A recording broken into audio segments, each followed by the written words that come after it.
jumping through hoops to buy Bitcoin? Frustrated with endless paperwork and invasive identity checks? Introducing Bitcoin Ben Crypto Club's loan program. No KYC required. Say goodbye to the hassle and hello to freedom. Borrow up to $250,000 at as little as 7% interest. Join our community and take control of your financial future. Bitcoin Ben Crypto Club, where privacy meets opportunity. Connect with like-minded individuals and grow together. Visit us today and unlock your $250,000 Bitcoin loan. Your journey to financial freedom starts here. And we are live. Welcome to the show, folks. Today is going to be a very interesting day because what I'm going to do is I'm actually going to lay out the future of where we are going.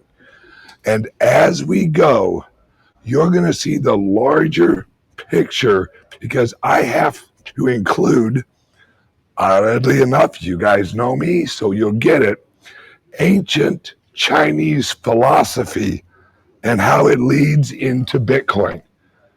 Yeah, that's how long of a thing this is. Because what we have is everything is a philosophy.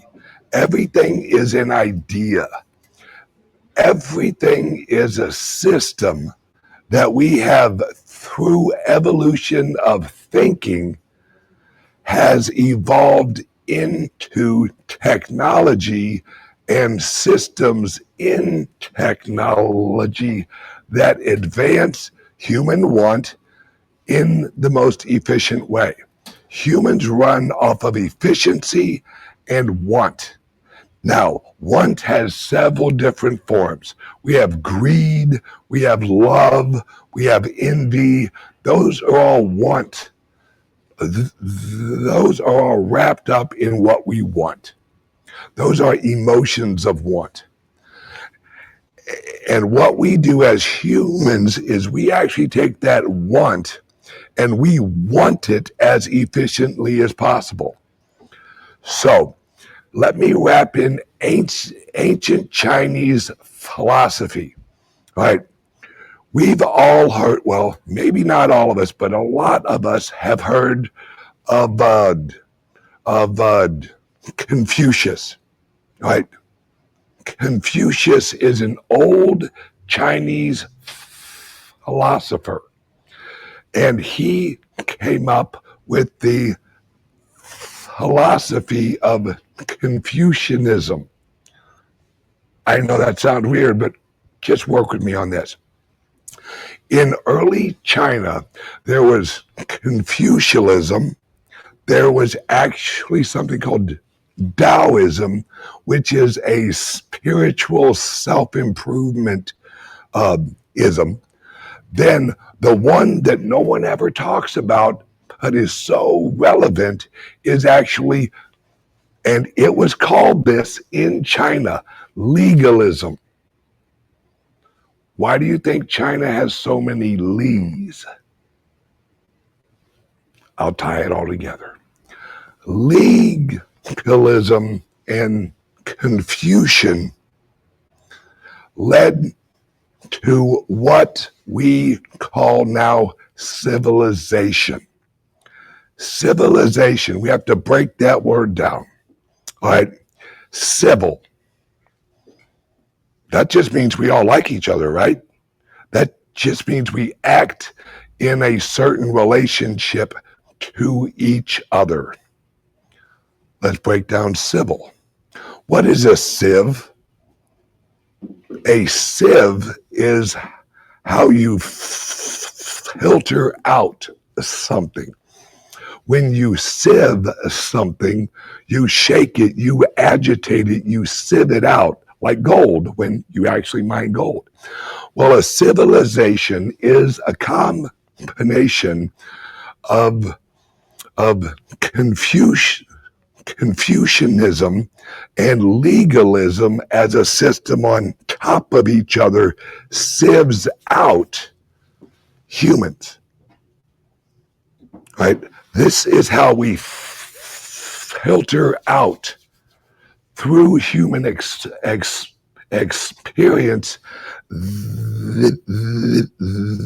the ones who will work in the system and those who won't.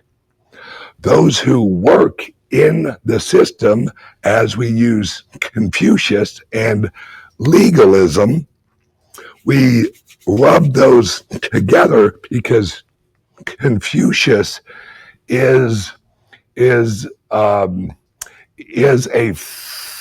philosophy of community.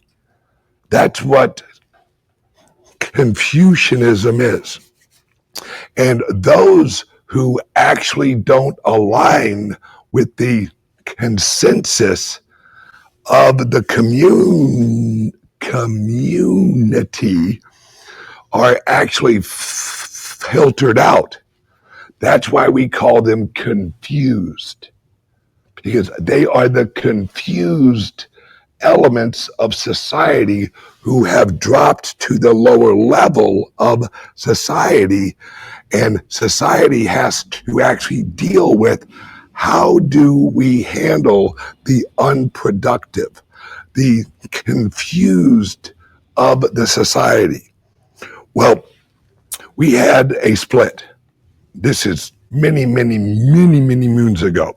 We had a split where we had one group who said, look, this area of society is not aligning with the generalities and the consensus of the larger society. So let's go to war with that society and assimilate the closest similar cultural people to us. And the others who don't assimilate or resist, we get rid of, we kill them. That's it. That chain of society is no longer valuable to the consensus of the society. Are you starting to hear kind of familiar words leading with Bitcoin? We had a chain of society that went rogue. They actually thought they had a better way to run the blockchain of society. Because what is a blockchain? A blockchain is validated transaction through consensus. Doesn't that kind of sound like culture? Because as we act and as we move through our lives and we work together, we realize some things work, some things don't. What works, we actually build into our culture, and that culture has a generational blockchain that we hand traditions to the next generation. And they are the new blockchain of that society. And then they live their lives, they work in the community, they realize a more efficient way of advancing human want through this works, this doesn't work, this works, this, whatever works, we include into our culture. That's what America was actually built on.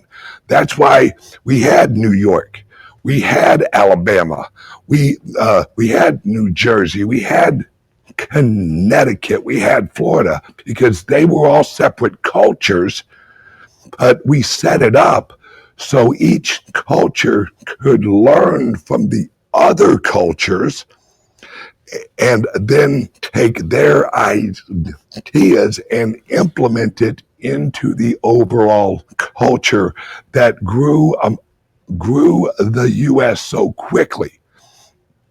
That's why we really didn't advance as a human or as humans very quickly until America. We were crawling along, we were doing our trades, and we were doing this, and we were doing that. But we didn't really have a culture, a community, a land that was basically a blank slate And we set up a system of ideas. That's why people say the American experiment. That's what we were, is, hey, if we allow individuals private property, what will the productivity outputs actually be when we leverage individual want with reward of private property and exchange of value? And will that lead to a lot quicker advancement? We realized it did, because one guy had an idea of whatever you choose. Another guy or gal saw that product or that system and said, ooh, I can improve on that. I can actually make it more efficient. So then he or she would alter that product and actually make it more efficient. And then they would build that, and then someone else would say, oh, I see a technology that they are using that I could implement in this other area of agriculture or whatever, and that will actually improve the efficiency of this area. Now, let's go back a little bit to legalism. Legalism is what evolved into our legalistic systems we have now. Because prior to that, legalism was, hey, we're the rulers, we are the royalty of this area, we tell you what to do. Well, what they realized was top down does not create a culture. The culture creates the leaders who rise. So they had it backwards. So what we eventually evolved into was, okay, all right, we don't want all of the power at the top of the pyramid, because it isn't as efficient as letting all of these other groups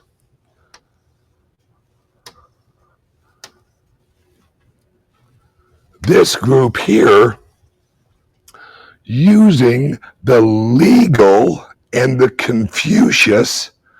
Remember, legal and Confucius system combines to create a civilization, sieving out the productive through education and self-improvement goals.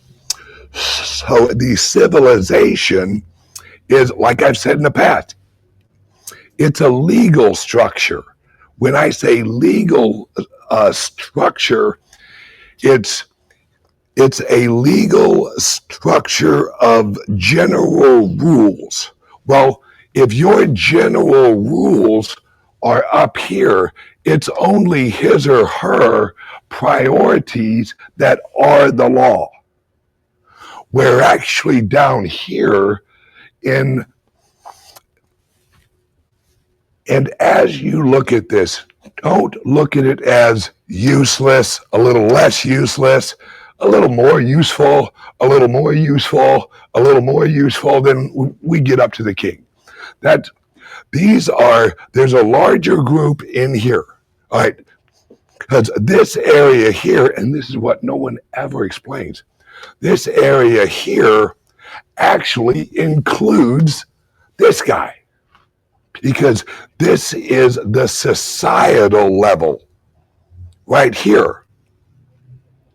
So this societal level, once they switched to a legalistic and Confucius combination, they used culture, Confucius systems, to generate the legal system, which the legal system was just an enforceable culture norm. That's it.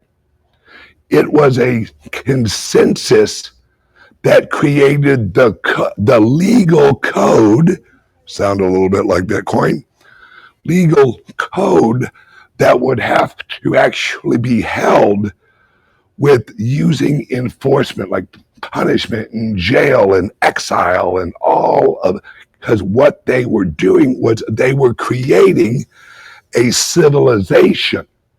The civilization system through legalism and Confucianism would sieve out the productive and sieve out the non-productives of society aligned with the culture of the consensus. So everyone, including the king, is in this group. He's actually part, he or she is actually part of the consensus that created what we called common law, common consensus law. All right? You got me? So, as everyone, including the king and all of the elites who they think they're elite, but they're not really elite, they're part of the common, they would use the sieving of the system and say, all right, Joe Schmo is going up. So we want to give him, who has shown us he's a hard worker. He follows the common law rules. And so what would we do? We would hire him up into the community. That's where we get the word hire. Because what's this look like? It's a pyramid. This system is a representation of society. That's what the pyramids are. It's a representation of the shape of their society. Now, so he would be hired up into more authority. Then, once he reached here, is he working hard? Is he learning? Is he educating himself? Is he reaching a point where we should hire him up? So we hired him up. Now, when I say we hired him up, what I mean is he aligned with the community and the culture and produced a product or service that the community valued. So he was hired up in wealth. He gained more wealth because he was more productive. And he hired up. And then he kept working hard and he learned more and he produced more products and all of this. Then he got hired up again. This leads to, and this is what America changed. Instead of having royalty, we had hiring up of individuals. And that's why here in America, we say anybody can be president. Anybody can be president. Can you work your way up? Can you create a consensus of agreement on culture with enough of the community to hire you up in an elected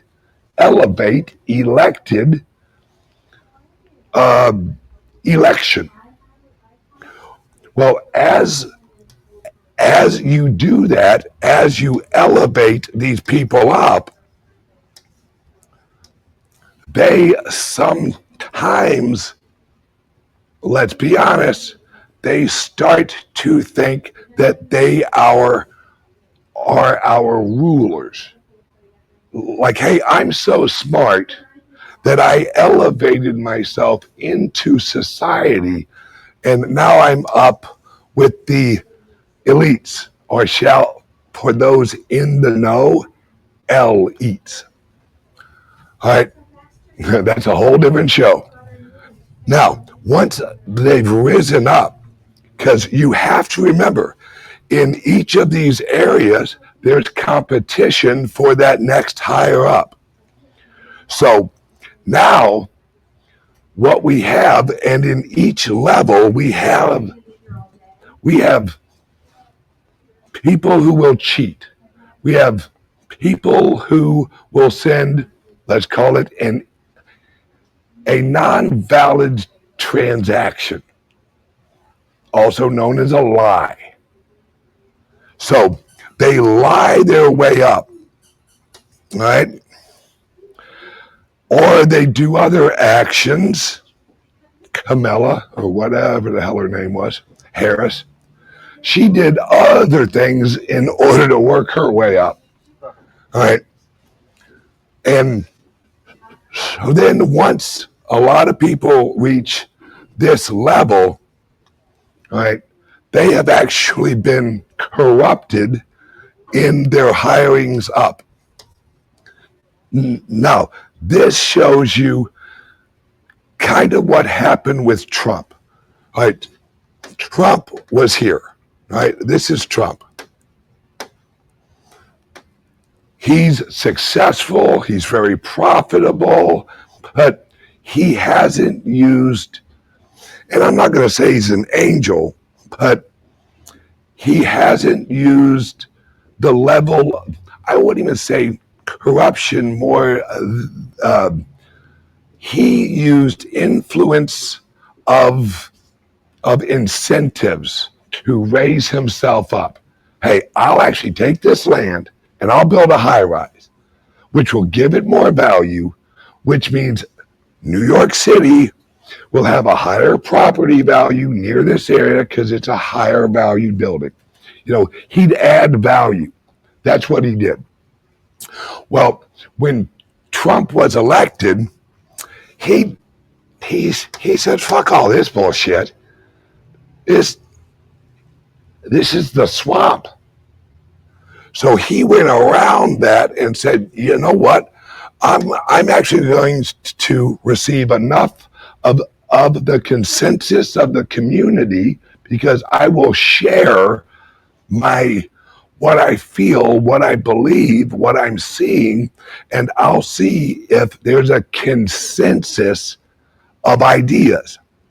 Everything revolves around consensus and validation.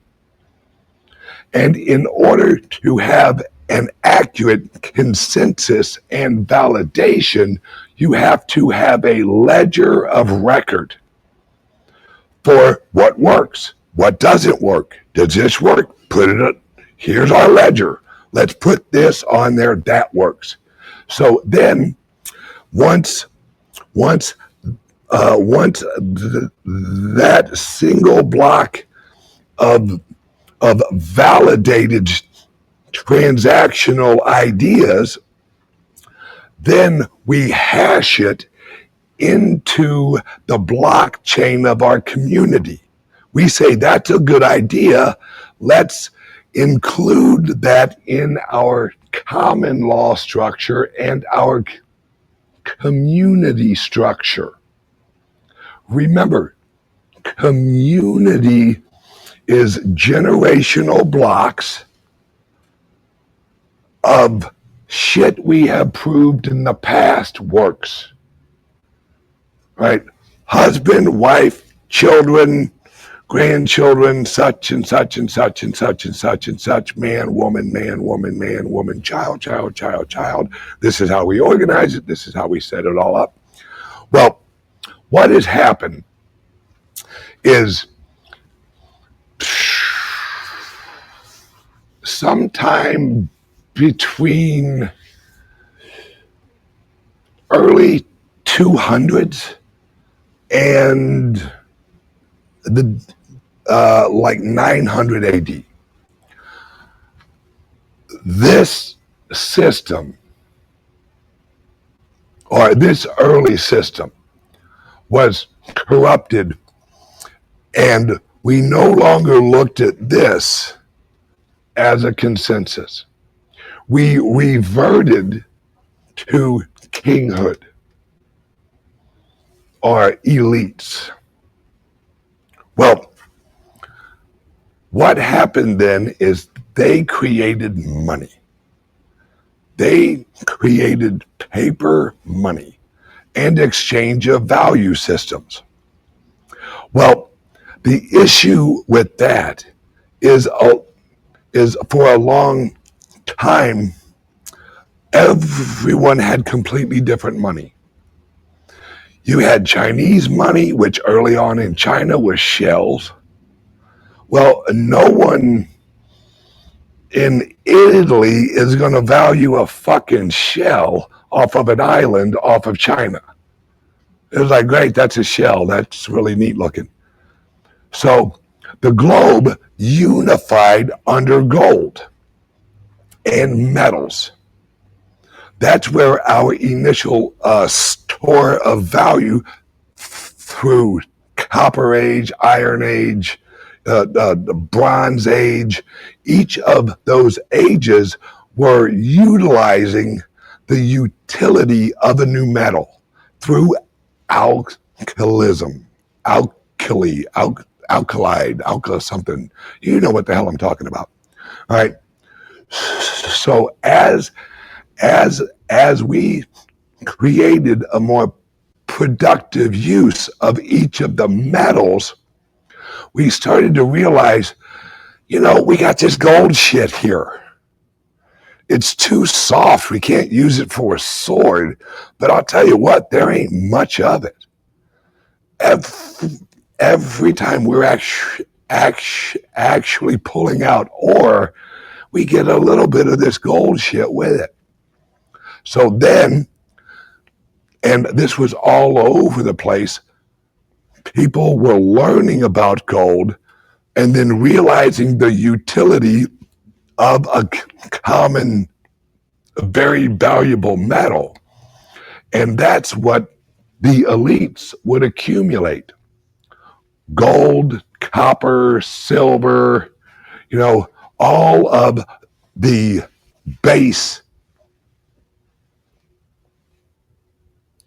of production, gold, silver, copper. And so then they could exchange value because of the usefulness of the metals. Well, they came to a consensus that the rarest one was gold.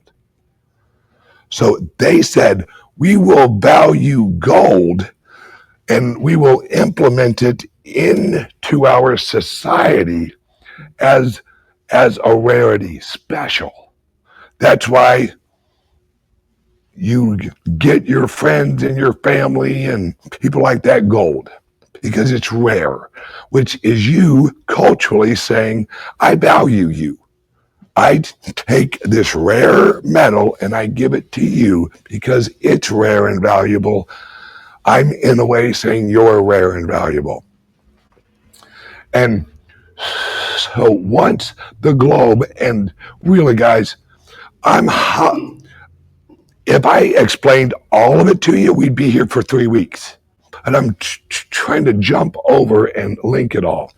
So then we reached a global consensus on gold and silver as monetary units, because there was enough of it, because we had reached a point where we had pulled out enough gold where it could handle the value system of everyone, every country, every culture who dealt in our Silk Road or something like that, right? And that way we could actually have a unit of exchange that we could validate and we could exchange China's goods with Italy's goods, and Italy doesn't have to accept shells, and China actually doesn't have to haul all of their goods that they're going to trade with people in Italy all the way to Italy and say, we got a bunch of shit here. We got some silk. We just got a shit ton of stuff here. What are you guys willing to trade for all our stuff? Then they'd haggle over that. Well, once they implemented the gold agreed upon exchange of value, then what it did was it set the price of gold at the individual exchange. There wasn't a global value of gold. Like people heading from China to Italy, that's a long walk. So they had to earn more gold because of the bullshit they had to go through getting it from China to Italy. Where someone in Italy who just hops out of bed, walks down to the stove and says, hey, I want to buy some of that. All right, that's going to cost you half of an ounce of gold or half of an ounce of silver. Perfect. Fuck, it didn't take me long to get here. I can drag it back to the house, no problem, be good. Where China's, that's why they call it the Silk Road, because silk was so valuable in Italy, textiles, Italy, that the people in Italy would be like, well, hell yeah, and how much do you want for that? Here's a bag of gold for a couple of pounds of silk that a bug made. But it's a special bug that was actually genetically modified to produce silk. That's a whole nother story. And so China would be paid more for their goods because it actually costs them more time. That's what's relevant in this whole thing is time, human limits of our lifetime, generations, advancement. So then as we implemented gold, it worked. And we implemented silver, and it worked. But it was cumbersome. Because if you, as all of the cultures grew, they're like, look, we're all running our asses off like individually. We're like, fuck, that's a long walk. Hey, why don't we come up with a shipping lane so we can pile all of our goods, hop in a boat, let the wind blow us, and eventually get over to Italy? Oh, that's a great idea. It's more, what? Efficient. Exactly. So then we had shipping lanes, and we had pirates and shitheads like that, but shipping added risk because the ship could sink. The ship could be grabbed. The pirates could rob the ship. So there was risk involved in shipping. So shipping your goods, you could ship more at a lower per unit price of good because you're shipping in larger bulk. Think of the ship as Walmart and think of the old way as like 7-Eleven, right? Because you're producing something locally, that's a whole, I'm squirreling off again. So they'd ship their goods. Well, on each of the ships, they had goods. Then they had the money, the gold, the silver, to exchange for the goods they're going to bring back. That way, they could ship whatever they produced And they didn't have to have someone on the other side already set up to purchase it.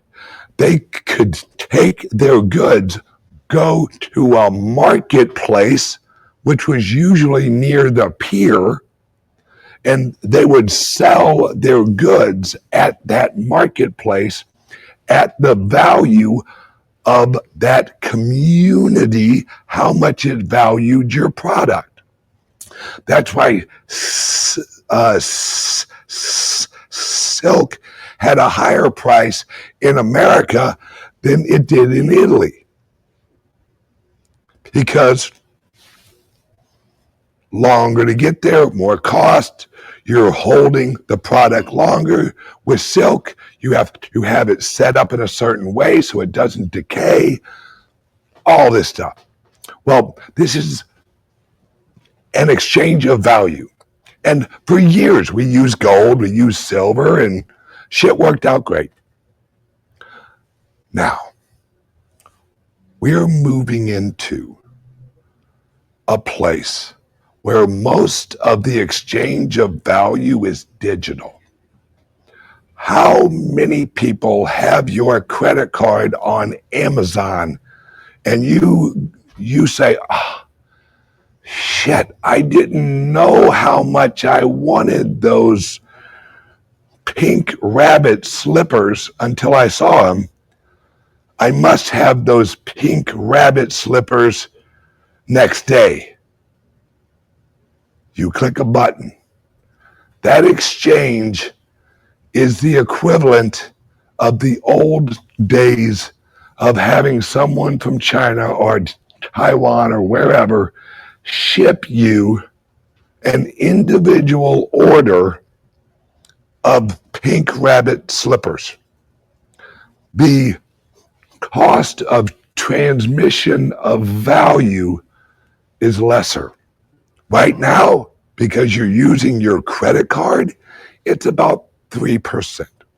That's your transaction fee. Well, now we're reaching the point where so much exchange of value has transferred into the digital form that the old form isn't as what?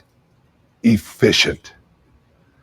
And now the whole world community is now reaching a consensus that we need new money.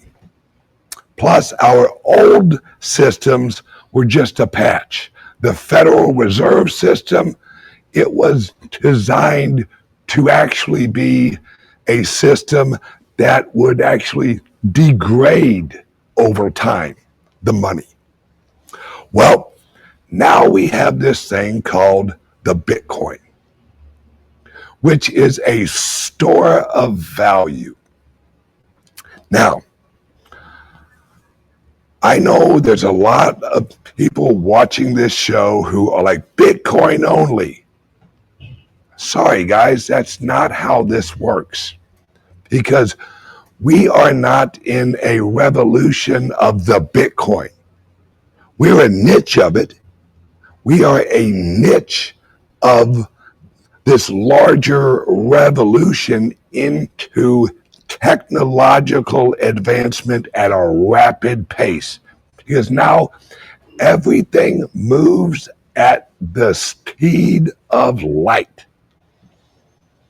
So now we sit here and we say, oh God, Bitcoin only. Yesterday, and if you didn't watch my show from yesterday with Jay, go back and watch it. I explained Walmart coin.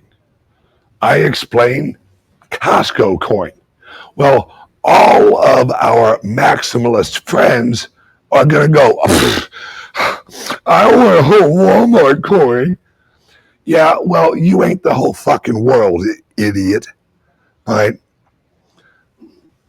What we're going through now is what I talked about earlier. The legalist system, legal system, along with the Confucius system, the community system. Except now we've replaced a human enforcement legal system with what? Code. Code. So now we don't have to rely on a human to trust to run the ledger. Now we have algorithms, we have codes, and code, for those who are coders, know code is law. And once you set remember, legal system is actually based on the consensus of the Confucius system. What's this kind of starting to sound like? What China's doing? Gee, that's odd. That's where this system came from. Confucius, which is what the Chinese culture is based on, and legalism, which originated in China. Now, as we go through this time, what's going to happen is creative destruction, the search for efficiency, the using our personal choice, our individual reward structure and incentive structure to look for what we want to use. That we have the example of the future. Every shit coin that you look at was someone else's incentive. And some shit coins only have 10 people who have that incentive structure. Then you look at a community like Litecoin. Litecoin has a huge community. They'll use Litecoin. Why? Because it aligns with their incentive structure. You have those who like XRP. I'm not one of them. I don't use XRP, but that's irrelevant to XRP. Because the XRP are a consensus community that choose to use that currency. We will find out, is XRP a viable technology in the future of this? Now, I have no problem with XRP. That's a digital token. My issues is with Ripple, the corporation, because I know who runs it and I know their, shall we call it, generation incentives.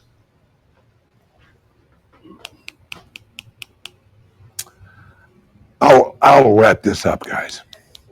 We're entering into one of the most chaotic times in human history, because we're at a point where we are actually making choices at the speed of light. Where, all right, do I want to invest in Bitcoin? Do I think that consensus is going to grow bigger? Should I join that network of value?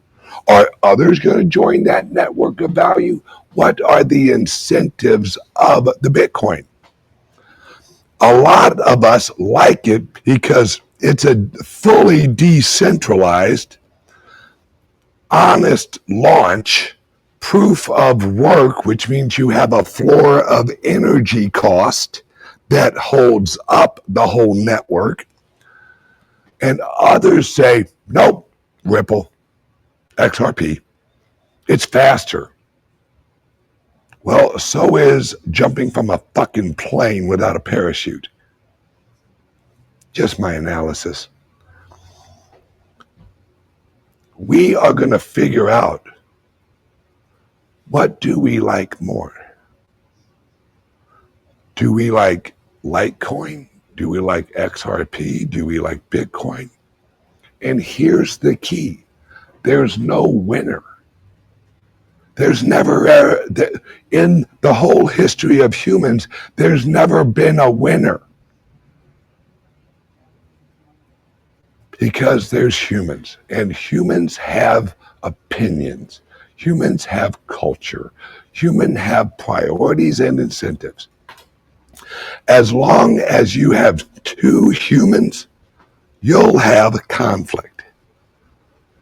And it isn't that one is right and one is wrong. They have preferences actually based on their incentive structures that they align with culturally. So what I'm basically saying here, I think we all win because we're all going to choose our winners. And whether you're XRP or your Bitcoin or your Litecoin, we're all going to win because we're all going to work towards the community and add value to the community of the network we choose.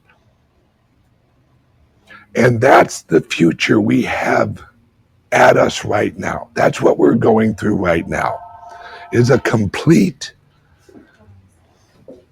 free-for-all of ideas. And a lot of people are going to win, and a lot of ideas will actually be sieved through the legal system of the blockchains and go, that system's no good. That's no good. That code, no good. That incentive, no good. And we will whittle our way down. There will never just ever be one, because there will never ever just be one human. So what's important is that you involve yourself in the rollout and the creative destruction mechanisms, which are companies. You involve yourself and you invest in the companies that you see align with your agenda, and you invest yourself, your time, your money into companies,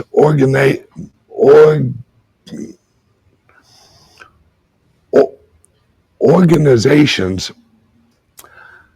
and community that you value. That's the only thing you should be worried about, is the investment of where you're going to put your energy. What world do you want to see? Because right now, it's a roll of the dice, because there's so much competition going on. And that's why we launched our clubs, because these clubs are the petri dish of the future advancement of human civilization. And we're all here learning, working hard, investing in mining, investing in hotels, investing in clubs. And what are we doing? We are creating a network of like-minded individuals. That's a community, folks. And a community has power. And that's what you want to join. You want to join like-minded communities and then inject your effort, your time into that community, because we are building the future in real time. AI, robots, that's all coming, folks. A lot of it's here already. They're just improving it for rollout. The world's going to change in the next 4, 5, 6, 2, 3, 4, 5 years.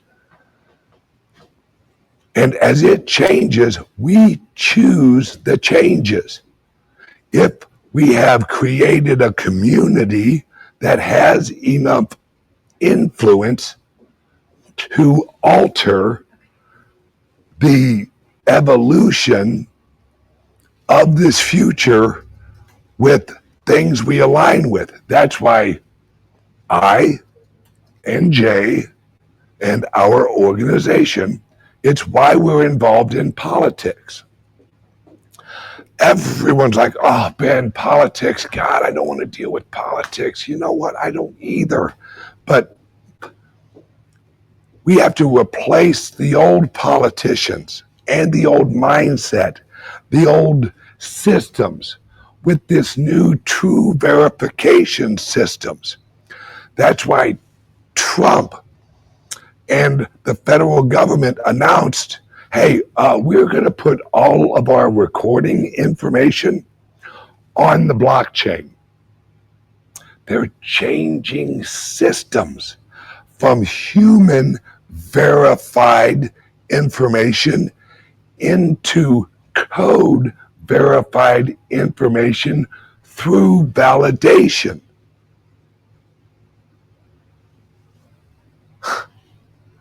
This is huge, guys. This is the equivalent of the first light bulb ever switched on. And it's bigger than that, because these lights, as we switch them on, we're not just have light in our individual room. We have light all over the globe at once with each new idea.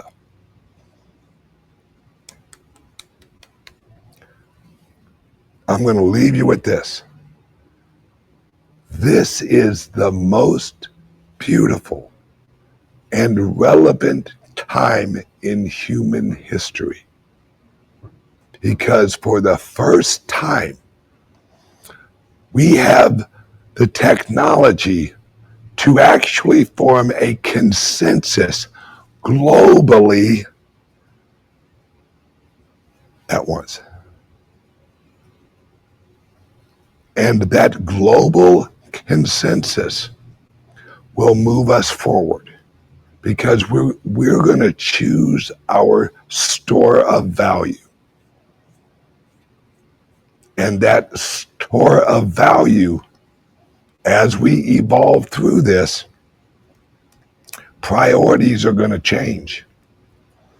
As you guys watching this right now, as you actually get more and more wealthy because you're investing into the communities that are creating the new system, as you guys get more and more wealthy, it's going to reach a point where it's no longer about the money.